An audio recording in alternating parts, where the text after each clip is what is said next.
Hello दोस्तों, आज हम लोग पंचशील समझौता के बारे में जानेंगे जो कि डीएलएड 4th सेमेस्टर के सामाजिक विज्ञान विषय में है। आइए दोस्तों जानते हैं। पंचशील समझौता। पंचशील समझौता तिब्बत जो कि चीन का क्षेत्र है और भारत के बीच आपसी संबंधों और व्यापार को लेकर हुआ था।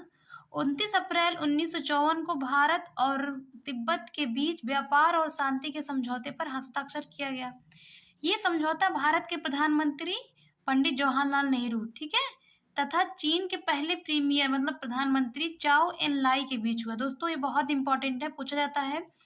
पंचशील समझौता के समय भारत का प्रधानमंत्री कौन थे? तो पंडित जवाहरलाल नेहरू तथा चीन के प्रधानमंत्री चाओ एन लाई, ठीक है।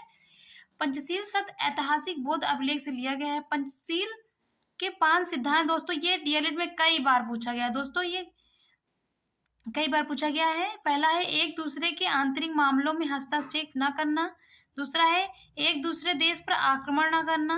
तीसरा है शांतिपूर्ण सहअस्तित्व की नीति का पालन करना। चौथा है परस्पर सहयोग एवं लाभ को बढ़ावा देना। एक दूसरे की क्षेत्रीय अखंडता व संप्रभुता का सम्मान करना। आगे बढ़ते हैं दोस्तों। इसी बीच हिंदी चीनी भाई भाई के नारे भी लगाए गए। दोस्तों पूछा जाता है कि किस समझौते में हिंदी चीनी भाई भाई के नारे लगाए गए? तो पंचशील समझौते में। सन 1959 के तिब्बती विद्रोह की शुरुआत में दलाई लामा और उसके अनुयायी, ठीक है, कौन दोस्तों? दलाई लामा और उसके अनुयायी सीआईए की मदद से तिब्बत से भागकर असम में पहुंच गए थे।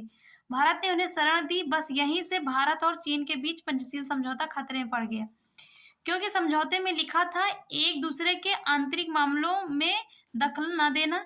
इसी विरोध में चीन की सरकार ने भारत के खिलाफ सन 1962 में एक तरफा युद्ध की घोषणा कर दी थी। इसी युद्ध के लिए ना भारत की सेना तैयार थी, ठीक है, ना तो भारत की सेना तैयार थी। इसका परिणाम यह हुआ कि चीन ने भारत की जमीन का बहुत बड़ा हिस्सा अपने कब्जे में कर लिया। ठीक है, थैंक यू दोस्तों। Please like share and subscribe my YouTube channel.